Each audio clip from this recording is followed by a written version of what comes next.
Во Пелагонија, меѓу полињата што летно време мирисаат на жито, а зиме на студи тишина, постои една село што луѓето ретко го спомнуваат – Ракле.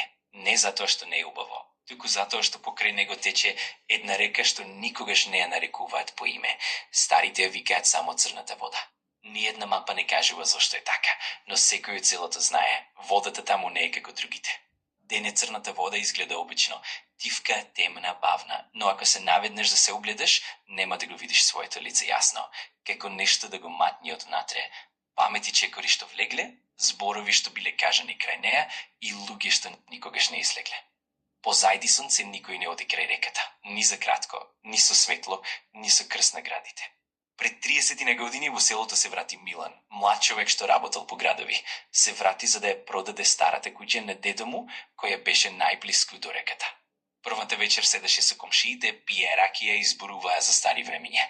Некој спомна дека дедо му бил последниот што се удавил во реката. Се лизнал, но одна баба тивко додаде. Него го повика. Милан се насмевна, не веруваше во такви работи. Таа ноќ Милан се разбуди од звук како тивка шлапкање, како боси нозе во кал. Излезе до прозорецот и ја виде реката.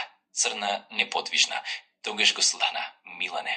Гласот доаѓаше од водата. Не глас на жена, не глас на маж. Како мешавина од повеќе гласови изговорени одеднаш. Се повлече, го затвори прозорецот и си рече дека е сон. Но следното утро на брегот имаше траги. Траги што водеа од водата кон куќата. Баба Велика, најстарата во селото, дојде само ке него. Реката не сака туги луѓе. Му рече: "Јас сум од овде", одговори Милан. "Тогаш полошо", кажа таа. Те знае, му раскажа дека црната вода не е само река, дека некогаш одамна тука било место каде што ги фрлале оние што селото не сакало да го носи со себе. Болни, проколнати, оние што знаеле премногу. Не умреле, рече бабата, само се смениле. На третата ноќ Милан не спиеше, седеше со светло запалено, но водата пак зборуваше. Врати се. Овој пат го препозна гласот. Беше гласот на дедо му. Излезе како во сон и тргне кон реката. Месечината ја осветлуваше водата, а на површината се појави лик. Лице што личеше на дедо му, но очите му беа црни и длабоки.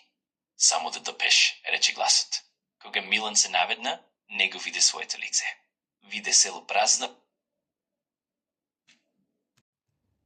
куќи распаднати, луѓе што одат без сенки, и реката широка, жива, полна со тела што стојаки исправени под водата, со отворени очи. Ракле како да не постоело веќе. Водата му ја фати раката, студена, тешка.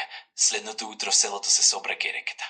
Куќата на Милан беше празна, вратата отворена, ниту трага од него.